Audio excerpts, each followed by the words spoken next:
Hai guys, di video kali ini gua kembali akan memberikan review gua terhadap drama Korea Snowdrop. Yap, minggu ini sudah tayang episode 12 dan juga episode ke-13. Dan maaf, gua nguploadnya telat sehari karena gua baru bisa nonton drama ini di hari Senin kemarin. Dan di hari Selasa ini baru gua tulis reviewnya dan juga baru gua syuting. So, gak perlu berpanjang lebar lagi, langsung kita masuk ke reviewnya. Oke, langsung aja kita masuk ke reviewnya. Jujur di episode 12 dan 13 ini sudah tidak terlalu banyak subplot lagi gitu. Lebih linear, lebih gampang gitu. Dan ada beberapa menurut gua plot yang gak kuat atau bahkan bisa dibilang hole, nanti kita diskusikan di belakang gitu. Seperti biasa gua akan mereview ini berdasarkan beberapa karakter. Yang pertama adalah karakter Paen yang mau gua bahas di sini.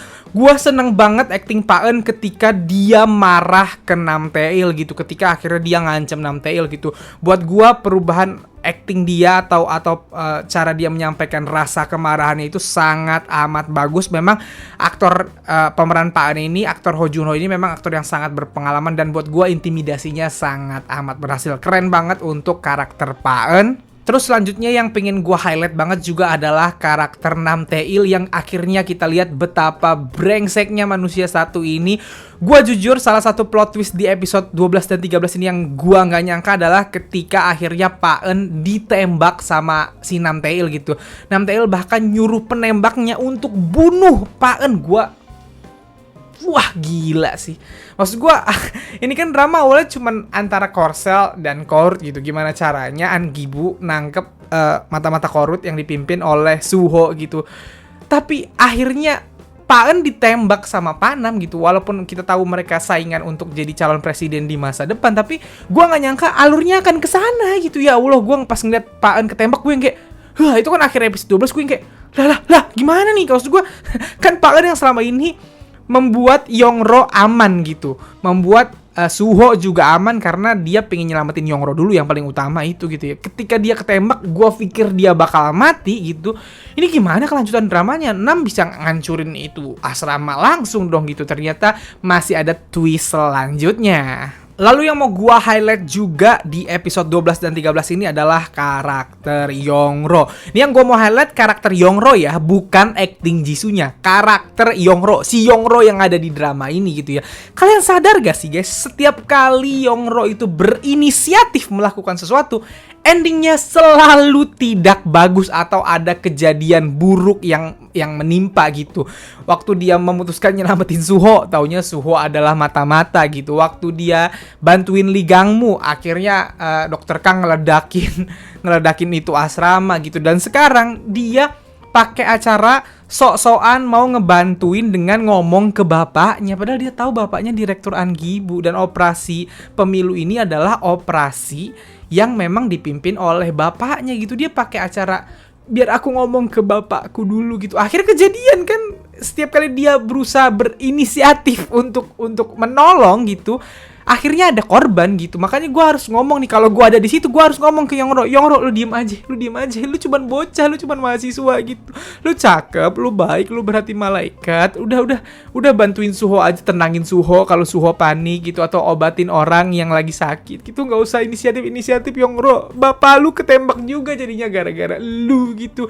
Oh iya, dan untuk Paen gue harus bilang bahwa jangan sekali-sekali kalian beranggapan, wah Paen ini berarti orang baik. Ya enggak.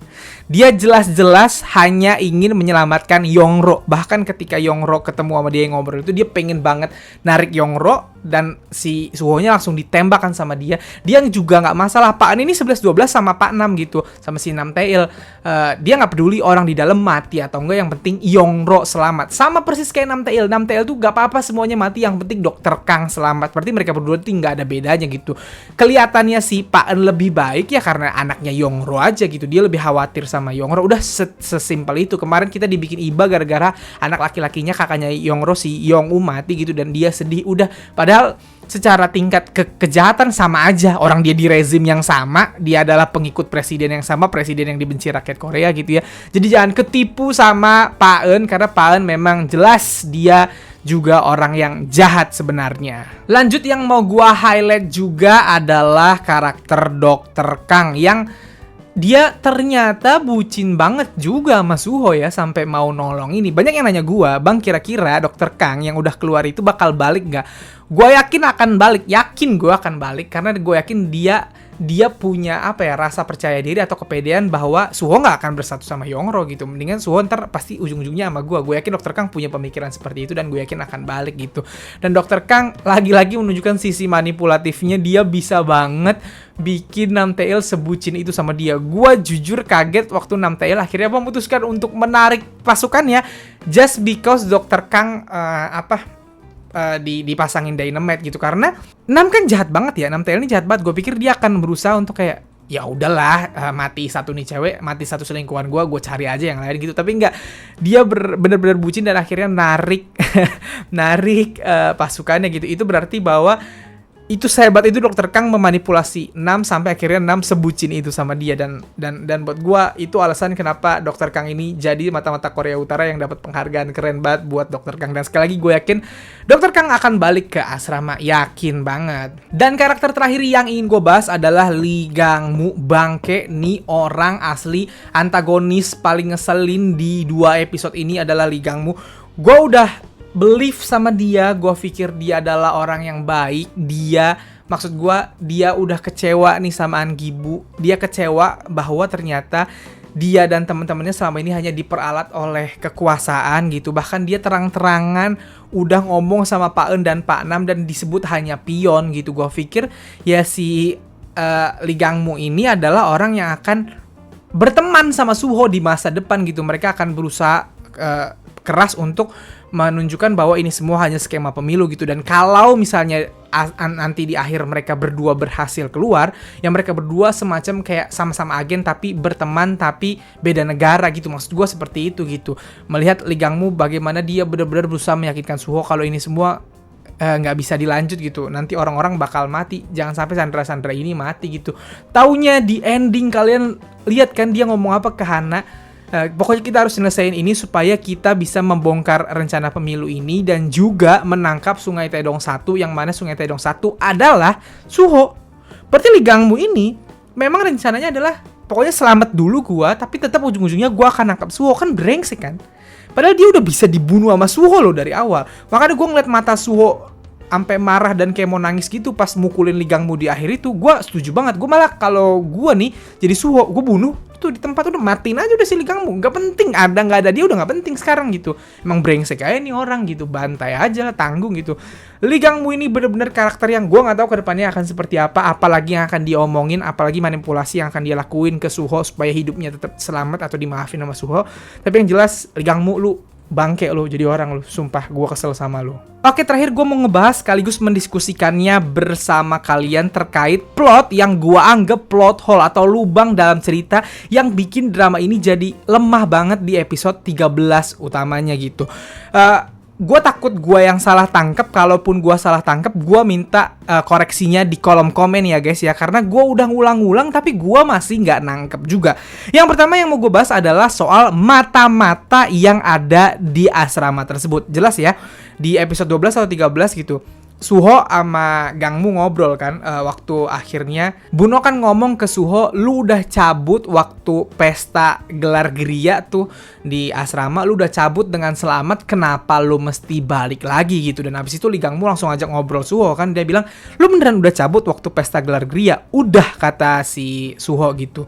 Terus Lee Gang-mu ngasih tahu, gua waktu tanggal 15 itu akhirnya balik mau ngepung di asrama karena gue dapet pesan, kata Lee Gang-mu, bahwa asrama udah nggak bagus, apa udah di dalam pengawasan dan lain-lain, intinya seperti itu gitu ya. Itu yang membuat Lee Gang-mu akhirnya datang lagi ke asrama dan ngepung asrama itu lagi sampai akhirnya terjadi yang di episode kelima tuh, adegan tembak-tembakan itu. Yang bikin Gang-mu dan timnya datang ya gara-gara Gang-mu dapat pesan rahasia itu gitu. Nah sementara Suho di tanggal segitu dia udah nggak di asrama gitu. Jadi yang ngirim pesan itu bukan Suho. Nah, jelas akhirnya mereka mencurigai bahwa ada mata-mata di dalam asrama tersebut gitu. Dan akhirnya mereka nyari dan akhirnya keinget kata-kata Bu Oh bahwa ayamnya kayak ada yang nyuri gitu. Dan akhirnya mereka nyari di dalam ayam tersebut dan akhirnya ketemu walkie-talkie. Ini juga sebuah apa ya bahasanya? Sebuah tipuan. Kalau nggak salah di preview episode minggu lalu itu ayamnya itu panjang kayak berbungkus pistol gitu, berbungkus senapan gitu. Di drama ini justru cuman walkie-talkie kan. Oke, dapat walkie-talkie-nya dan akhirnya mereka mencurigai bahwa mata-matanya adalah Bu Oh. Bener? Sampai akhirnya si Suho marah banget kan ke Bu Oh. Lu mata-mata gini. Nah, Bu Oh-nya, maafin aku bukan mata-mata dan lain-lain. Akhirnya Bu Oh-nya dirawat sama dokter Kang kan. Terus si Suho nanya ke dokter Kang, lu percaya nggak dia mata-mata? Orang kayak gini masa mata-mata? Terus dokter Kang bilang, kita jadi mata-mata bukan karena kita udah jago dari sananya, kita dilatih, kita juga awalnya orang-orang lemah gitu. Dan udah nggak ada kelanjutannya lagi gitu. Siapa sih mata-mata? Apa bener Bu Oh ini mata-mata? Gue nonton ulang-ulang, gue masih nggak nangkep gitu. Kenapa yang dicurigain tuh bukan bapak-bapak yang ini, yang penjaga asrama gitu?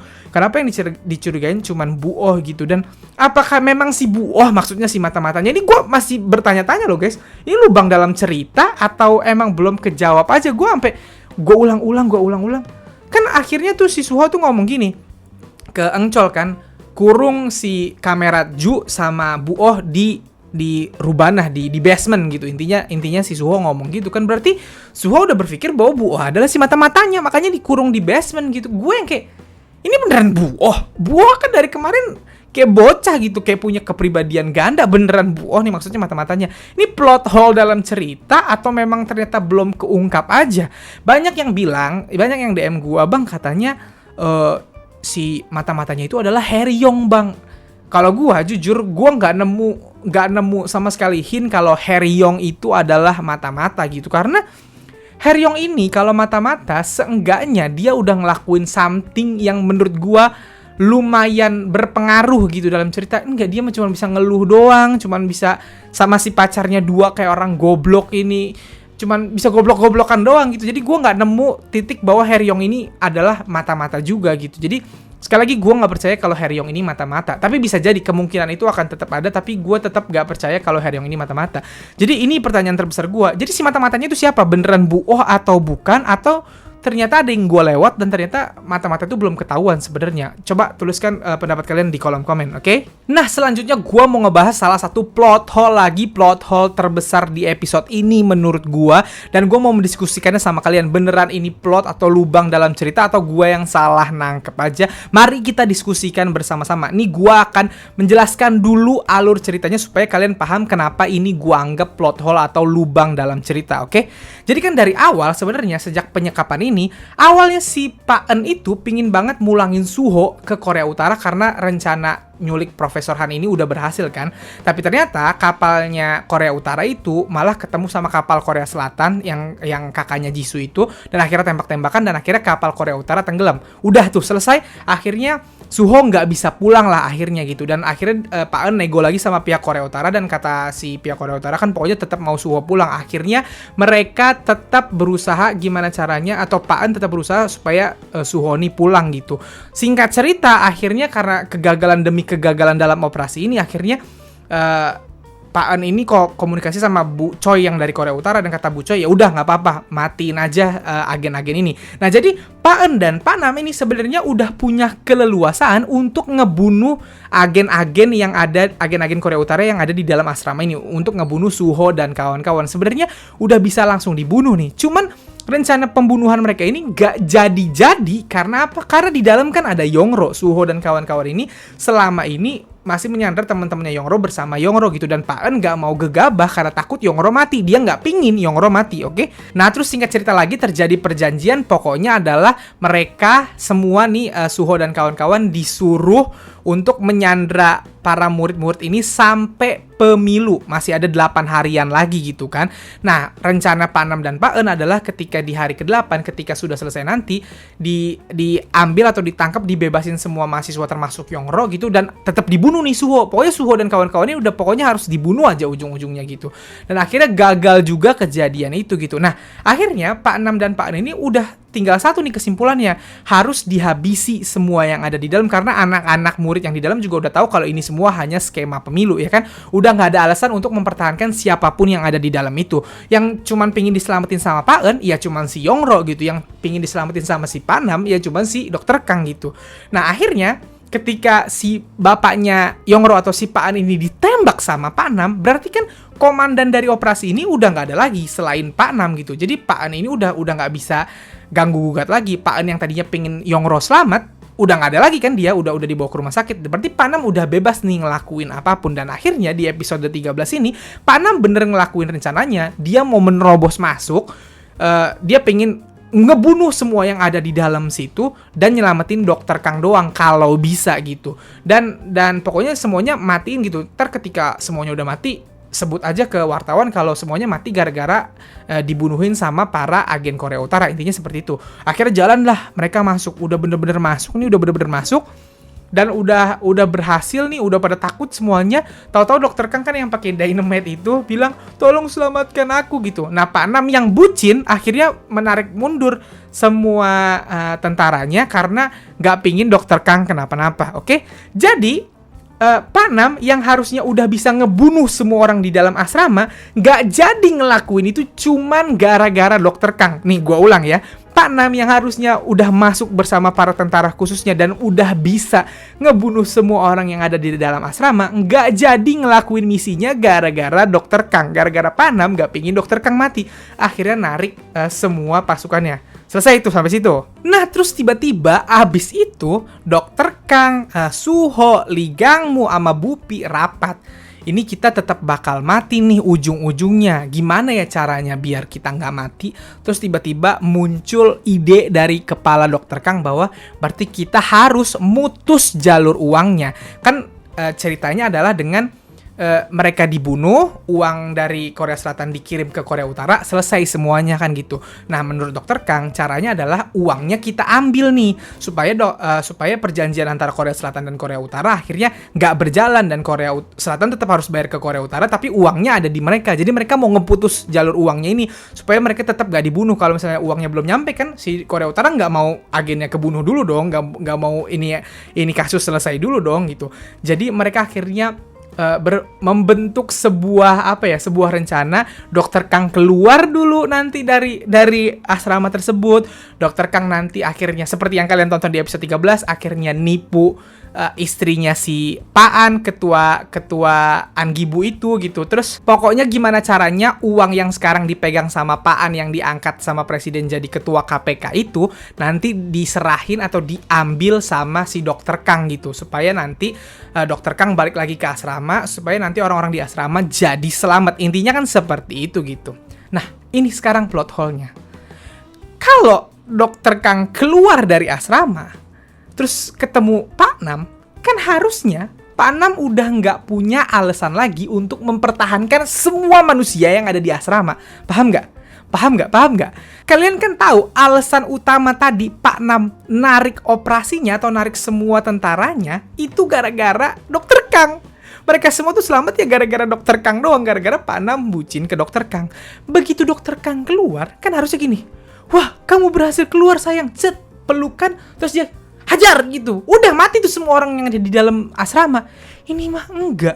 Habis Dokter Kangnya keluar, si Pak Nam sama Dokter Kang malah unyu-unyuan, terus malah ke rumahnya Dokter Kang, terus mereka malah mandi berdua dulu sampai keesokan harinya. Dokter Kang udah sempet udah sempet nyari bule yang nyamar untuk ke istrinya Paan dan lain-lain gitu, udah sempet menjalani rencananya gitu. Kenapa Pak Nam tiba-tiba nggak jadi mau ngancurin tuh asrama? Padahal kan alasan dia berhenti dari ngancurin tuh asrama kan awalnya cuma Dokter Kang. Kalau Dokter udah keluar, ya udah hancurin aja tuh asrama. Tapi ini enggak. Kenapa dia tetap mau ngelanjutin semua gitu? Ada rencananya adalah dengan memancing istrinya Pak En untuk ngomong ke Pak Nam gitu, untuk manas-manasin Pak Nam kalau lu yang nembak suami gue ya gitu. Tapi itu juga nggak jadi alasan kuat untuk Pak Nam nggak jadi ngabisin orang di dalam dong. Apa urusannya dia aja berani nembak Pak En gitu. Dia kan bisa mikir nanti gimana caranya gue bunuh Pak En nanti. Pokoknya gue selesaiin dulu deh yang di asrama, habisin dulu semua yang di asrama gitu. Tapi ini enggak. Sekali lagi tuh plot hole teraneh menurut gue.